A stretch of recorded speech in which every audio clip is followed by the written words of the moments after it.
Jarang-jarang karena kan harus sering kesini lihat teman-teman pendidik bagaimana silaturahmi biar panjang umur. Amin. Hari ini Niki silaturahmi lagi supaya panjang umur. Nggak ada pemeriksaan, nggak ada apa-apa. Cuma itu aja. Jadi mungkin akan dilakukan hal-hal yang mungkin untuk apakah ini nanti diberikan atau tidak, kita lihat prosesnya. Tapi sampai kami bilang bahwa ada pasal yang terkait dengan proses menimbulkan kerugian. Kalau menimbulkan kerugian itu harus diaudit oleh akuntan independen. Betul rugi atau tidak. Jangan hanya bilang udah rugi tapi tidak tahu perusahaannya di mana, kerugiannya di mana. Supaya tidak mempermainkan hukum, tidak asal memasukkan pasal untuk melaporkan sekedar seseorang supaya bisa ditahan. Itu pelanggaran HAM nantinya. Jadi kami minta semuanya diproses. Audit perusahaannya kalau memang ada, audit kerugiannya seperti apa. Memang dia siapa bisa menimbulkan kerugian. Itu saja pertanyaannya ya. Bang, itu sampai kapan laporan? Nah ya ini pertanyaannya bagus, Anda tanyakan kepada penyidik. Jangan tanyakan sama pengacaranya. Itu penyidiknya tuh. Nah, tanya kepada penyidiknya.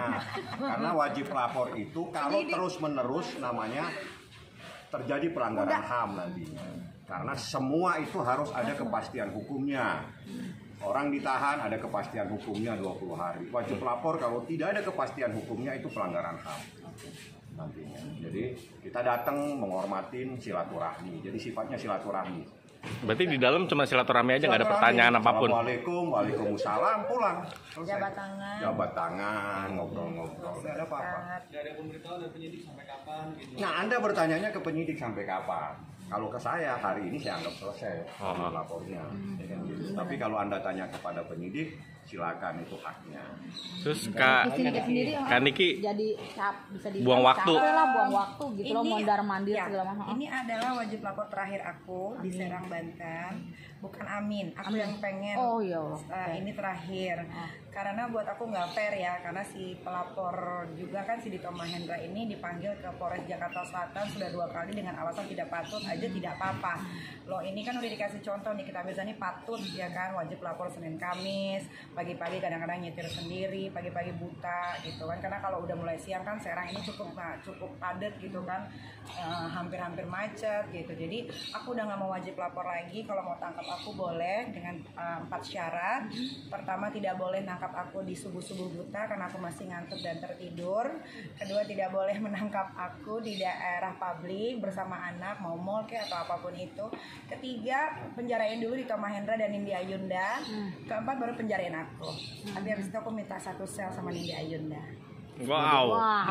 Kenapa Ya begitu? 1 sel aja, kalau sama-sama di dalam penjara kan bebas. Biar Iya. nindinya curhat gitu. Ya apapun itu. Biar discuss gitu. Pokoknya aku mau ini kasusnya jalan lagi kalau itu 4 syarat itu sudah dilakukan oleh Jakarta Selatan dan Polres Serang Banten biar fair gitu. Karena ini kan kasus sampah, kasus receh. Orangnya juga siapa nggak tahu, bukan orang penting di Indonesia juga gitu kan. Jadi ya kalau kasus receh aja begini ya masa ini yang lebih receh lagi, kasus HAM aja disepelekan, masa ini kasus receh diseriusin. Ketika Kak Niki menyampaikan itu ke penyidik dan itu Gak ada hubungan. Oh ketawa aja lah. Karena itu hanya lelucon menurutnya gitu kan. Tapi bener udah, gue capek bolak-balik gitu. Karena mau ngapain? Mau wajib lapor, nggak ditanya-tanya lagi. Udah nggak ada BAP, udah Cuma nggak ada datang doang. Cuma ya datang kan? minta tanda tangan, pulang. Datang minta tanda tangan, lama-lama gue kesempoyongan. Gitu. Bener. Karena terlalu pagi. Jadi gue nggak mau datang lagi. Tapi kalau emang mau ditangkap ya silahkan aja, tangkap aja nggak apa-apa. Kan udah pernah tahu alamat gue. Lagian di Serang Banten ini kan Polres juga sebenarnya kasus-kasus yang lumayan berat banyak, kayak kasus pencabulan anak di bawah umur, pembunuhan gitu kan. Kenapa nggak itu aja yang diurus gitu? Kenapa kasus undang-undang ITE yang sereceh ini gara-gara cuman yang lapor Dito Mahendra kok sampai seserius ini gitu. Kak Fitri, nih barengan itu. spontanitas seorang Kak Niki yang kita tahu memang dia ceplos-ceplos dan ada apa adanya gitu kan. Ketika dia berstatement di dalam seperti itu, gimana tuh? Ya menurut aku ya fair ya, kalau Niki sudah mencontohkan kepada saudara yang melaporkan, diduga saudara yang melaporkan Niki juga kan ada masalah hukum di Jakarta Selatan. Ya menurut saya fair.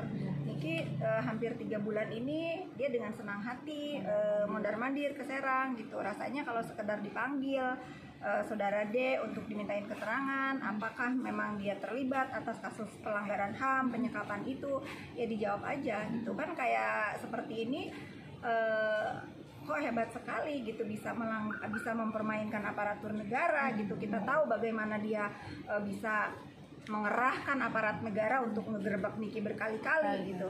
Kenapa Polres Jakarta Selatan tidak berdaya menghadapi masalah yang diduga dilakukan oleh Nindi Ayunda dan Dito Mahendra? Berarti ucapan Kanike di dalam pun maksudnya pernyataan Kanike ke penyidik Iya, itu sebuah iya. pernyataan yang sudah sesuai lah ya. Maksudnya Keadilan bagi seluruh rakyat Indonesia harus sama di mata hukum.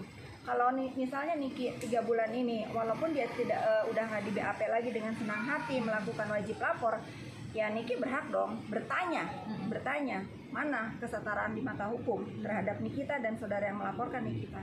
Itu menurut saya. Begitu sabarnya selama 3 bulan Ini juga kamu. belum ketemu juga sama Belum, tadi juga di dalam nanya penyidiknya gimana udah ketemu si Dito belum? Bagaimana ketemu, orangnya aja ngontrak rumahnya nomaden ya kan, nggak ngerti mau cari di mana. Jadi ya tadi juga udah nanya kapan sih ini masuk ke pengadilan, masukin aja lah gitu, karena udah lama kan. Maksudnya kalau udah jelas gitu kan enak, mau ngapain kan enak. Gitu. Sabarnya kamu selama 3 bulan apa? Kalau sih, Kan? sabar mah bukan sabar sih, karena ini kan harus dijalanin lah. Ini kan mencontohkan sama orang-orang gitu kan, bahwa kalau ada masalah jangan ngumpet gitu, walaupun masalahnya diada-adain ya tetap jangan ngumpet. Apalagi kan kalau Dito sama Nindi ini kan, ini sama kasusnya kayak Sambo ya, Iya. cuma bedanya dia nggak dibunuh tapi disekap dan dipukul. Apa bedanya? Ya kan mungkin lebih tahu masalahnya. Jadi kaitannya yang di Polres Jakarta Selatan itu sebetulnya itu perampasan kemerdekaan. Kalau perampasan kemerdekaan itu nggak perlu ribet-ribet. Orang tidak boleh pulang 1 hari saja itu merampas kemerdekaan, apalagi nggak bisa ketemu istri, nggak ketemu anak, dan itu terbukti semua saksi. Namun menjadi pertanyaan kenapa tidak berdaya menghadapi orang-orang yang dipanggil tidak mau hadir. Itu saja masalahnya. Kalau memang takut limpahkan saja ke Polda. Dan yang aneh lagi, Komnas HAM kenapa diam, ribut aja dengan urusan yang lain. Ini loh, ada seorang supir yang dirampas kemerdekaannya. Nah, sama pembantu. Itu bagian dari HAM. Kenapa Komnas HAM diem? Tolong Komnas HAM Anda cek di Polres Metro Jakarta Selatan. Itu kasus 1 tahun lebih. Tidak berdaya. Pelapornya tidak ada sesuatu yang bisa mengungkap ini kasus dan menimbulkan kepastian hukum. Komnas jangan cuma ribut dengan satu masalah. Ini ada masalah di Polres Jakarta Selatan. Anda periksa itu, ada apa ini di kasus ini. Kan Niki ini banget ya, maksudnya vokal banget. Kalau bisa sekalian satu sel Coba sama kalau dia gue kayak yang gitu. yang nyekap orang, apa nggak gue udah membusuk itu di penjara langsung diambil gitu kan? Kenapa sih dibeda-bedain? Apa dia kurang terkenal, nggak jadi artis banget? Apa jangan-jangan gue artis terkenal jadi dikit-dikit berkasus langsung dijemput polisi gitu? Gimana sih?